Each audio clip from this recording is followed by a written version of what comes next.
নিয়ে হাজির হয়ে গেলাম আমি তোমাদেরই এসপি ম্যাম। তোমাদের প্রত্যেককে এই চ্যানেলে স্বাগত জানিয়ে শুরু করছি ছোট্ট এই উপস্থাপনা। আজকের উপস্থাপনায় তোমাদের জন্য একটা বই নিয়ে চলে এসেছি ভূগোল বিষয়ের উপরে। সেই বইটার সম্পূর্ণ রিভিউ তোমাদের এখন দেব। বইটা ঠিক কেমন করা হয়েছে, প্রথম থেকে শেষ পর্যন্ত কি কি পাচ্ছ বইটার মধ্যে, তোমাদের জন্য কতটা উপযুক্ত, সম্পূর্ণ তথ্য থাকছে এই উপস্থাপনার মধ্যে। তাছাড়া বইটার মূল্য কতটা নির্ধারণ করা হয়েছে, সেখানে তোমাদের যে থার্ড সেমিস্টার এমসিকিউ প্রশ্ন কিভাবে রয়েছে, সমস্ত কিছুই কিন্তু একটা ছোট্ট উপস্থাপনা আমি তোমাদের দেখাতে চলেছি। সুতরাং ভিডিওটা ভীষণ গুরুত্বপূর্ণ হচ্ছে, তাই মনোযোগ সহকারে দেখে নাও। যে বইটা তোমাদেরকে দেখানোর জন্য বলছি সেই বইটা হচ্ছে এই যে বইটা, দেখো খুব একদম মানে গুড লুকিং বলা যায়।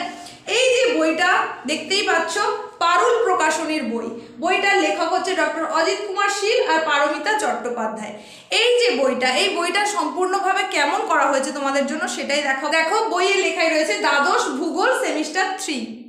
এই যে বই, এই বইটার একদম শুরু থেকে শেষ পর্যন্ত কি কি আছে সেটা এবার দেখে নাও। দেখো বইয়ের এই অংশে তোমরা দেখতে পাচ্ছ এখানে কি হচ্ছে, লেখক পরিচিতি একটু দেওয়া রয়েছে, ডক্টর অজিত কুমার শীল তার সম্পর্কে কিছু দেওয়া রয়েছে, পারমিতা চট্টোপাধ্যায় সম্পর্কে কিছু দেওয়া রয়েছে, দ্বাদশ ভূগোল সেমিস্টার 3 এটা সম্পূর্ণরূপে এখানে উল্লেখ করে দেওয়া হয়েছে। এরপরে কি আছে দেখো, বইয়ের এই অংশে দেখো দেওয়া রয়েছে ভাইয়ের টিভি নাম্বার প্রাপ্ত বই, এখানে নাম্বারটা উল্লেখ করা আছে। দেখো এখানে এই যে প্রকাশের যে সংস্করণ সেটা কি লেখা আছে, প্রথম সংস্করণ কি আছে, নতুন সিলেবাস অনুসারে ফেব্রুয়ারি 2025, একেবারে নতুন সংস্করণের বই। আর সেখানে কি লেখা রয়েছে দেখো, মূল্যটা তোমাদের দেখিয়ে দিই 330, যদিও এটা কিন্তু তোমরা কিছুটা হলেও রিবেট পেয়ে যাবে, এতটাই দাম থাকে না।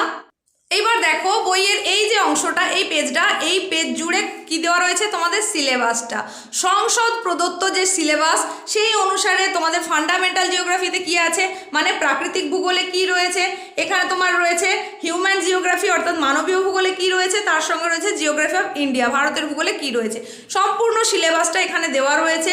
টপিক সাবটপিক সব কিছু রয়েছে। আর এই অংশে এই পেজে দেখো দেখতেই পাচ্ছ সূচিপত্র, দুটো পাতা জুড়ে, মানে আগের পাতা একটা দেখালাম, এই একটা পাতা, দুটো পাতা জুড়ে সম্পূর্ণ সূচিপত্রটা দেওয়া রয়েছে। আর এইখান থেকে মোটামুটি বইয়ের শুরু হচ্ছে, লেখনী শুরু হচ্ছে। গেট আপটা তো যথেষ্ট সুন্দর। দেখো এখান থেকে তোমাদের শুরু হচ্ছে যে ইউনিটগুলো রয়েছে, এক একটা করে তোমাদের দেখিয়ে দিচ্ছি, যা যা টপিকস যেমন যেমন আছে সেই অনুযায়ী দেওয়া রয়েছে। আর প্রচুর প্রচুর প্রশ্ন দেওয়া রয়েছে। তোমরা থার্ড সেমিস্টার দেবে এমসিকিউ এর ওপরে, দেখো এখানে প্রচুর প্রশ্ন দেওয়া রয়েছে। স্পেশাল যে বিষয়গুলো যেগুলো মনে রাখতে হবে সেগুলো জেনে রাখো বলে আলাদা করে পয়েন্ট করা আছে। একেবারে তোমাদের এমসিকিউ এর প্যাটার্ন যেমন যেমন হওয়া উচিত সেই অনুযায়ী কিন্তু এক একটা অংশ থেকে প্রশ্ন দেওয়া রয়েছে, প্রত্যেকটা অংশ থেকে। অনুশীলনীতে দেখো প্রচুর প্রশ্ন, প্রচুর। সেখানে যেমন রয়েছে অ্যাজারশন রিজনিং রয়েছে, সেখানে তেমনি স্তম্ভ মেলানো রয়েছে, সঠিক উত্তর বেছে নিয়ে লেখো আছে। এখানে চিত্র দেখে বিকল্প নির্দেশ, বিষয়ভিত্তিক মানে কেস বেসড যে প্রশ্নগুলো থাকার কথা, মানে যেরকম যেরকম তোমার এমসিকিউ এর প্রশ্নের প্যাটার্ন থাকার কথা সব ধরনের প্রশ্নই এখানে রয়েছে। দেখো তথ্যগুলিকে সঠিক ক্রমানুসারে সাজাও মানে রিঅ্যারেঞ্জ, সব সেই অনুযায়ী রয়েছে। প্রচুর তথ্য তো রয়েছে, এমনকি একেবারে ডায়াগ্রামগুলো যদি তুমি দেখো তাহলে অত্যন্ত সুন্দরভাবে সেখানে তুলে ধরা হয়েছে। এই যে দেখো প্রত্যেকটা কালারফুল ছবি, প্রত্যেকটা সুন্দর করে তুলে ধরা হয়েছে, যে ছবিগুলো দেখলেই কিন্তু তোমার মনে হবে আঁকার জন্য, এবং অত্যন্ত সহজভাবে করা আছে যাতে তুমি সহজেই কিন্তু আঁকতে পারো। ভূগোল বিষয়টা হচ্ছে এমন একটা বিষয় যেখানে পড়ার পাশাপাশি ছবির ওপরেও কিন্তু যথেষ্ট জোর দিতে হয়। ফুল মার্কস পেতে গেলে অবশ্যই তোমাকে কিন্তু ছবির ওপরেও জোর দিতে হবে। আর এই বইয়ে দেখো সেই ছবিগুলোকে খুব সুন্দরভাবে তুলে ধরা হয়েছে, কালারফুল বলে আরও বেশি সুন্দর লাগছে। আর শুধু সুন্দর নয়, অত্যন্ত সহজভাবে করা আছে যাতে সহজে তুমি আঁকতে পারবে। আর প্রশ্ন তো তোমাদের দেখালামই, আগের অনুশীলনটাও তো দেখিয়েছি, এখানেও দেখো প্রচুর প্রশ্ন। মানে এই বইয়ের প্রত্যেকটা প্রশ্ন যদি তুমি ভালো করে করে নিতে পারো এবং দু একবার যদি রিভিশন করে নাও তাহলেই কিন্তু সেখান থেকে তুমি অবশ্যই কমন পেয়ে যাবে। আর দেখো এখানে অ্যান্সার কি বলে দেওয়া রয়েছে, তার মানে কি এখানে তোমরা জানো ওএমআর শিটে তোমাদের অ্যান্সার করতে হবে। তো টোটাল প্রশ্ন থেকে ওএমআর শিটে কীভাবে তোমার অ্যান্সার হয় সেটাও কিন্তু এখানে দেখানোর চেষ্টা করা হয়েছে। দেখো প্রত্যেকটা অংশ খুব সুন্দরভাবে এখানে বোঝানো হয়েছে, ছবিগুলো দেখতেই পাচ্ছ কত ভালো করে এখানে দেওয়া রয়েছে। দেখো বইয়ের এই অংশটা দেখো, এই যে অংশটা বাস্তুতন্ত্রের উপাদানসমূহ, মানে সুন্দর ছবি করে বোঝানো হয়েছে। এইখানেও দেখো খাদ্য খাদক সম্পর্ক, ট্রপিক লেভেল, মানে সম্পূর্ণটা এগুলো কিন্তু ভীষণ গুরুত্বপূর্ণ তোমাদের এইবারের অংশ। এই যে এখানে খাদ্য পিরামিড সম্পূর্ণ সুন্দরভাবেই কিন্তু তোমাদেরকে বোঝানোর চেষ্টা করা হয়েছে।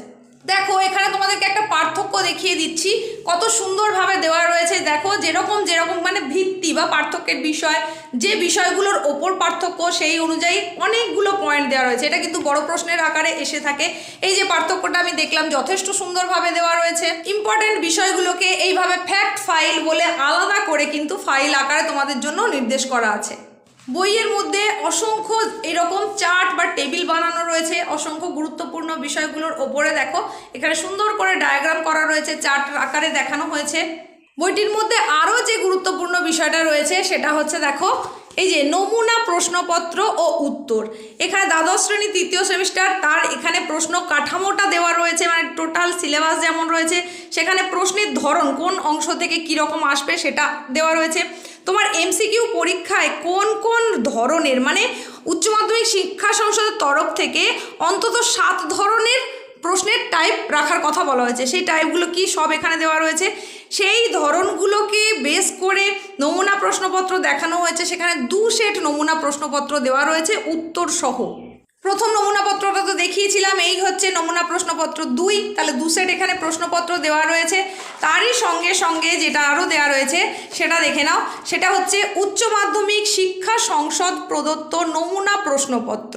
তাহলে এখানে একটা শিক্ষা সংসদের যে নমুনা প্রশ্নপত্র ছিল সেই নমুনা প্রশ্নপত্রটাও কিন্তু এখানে তুলে ধরা হয়েছে।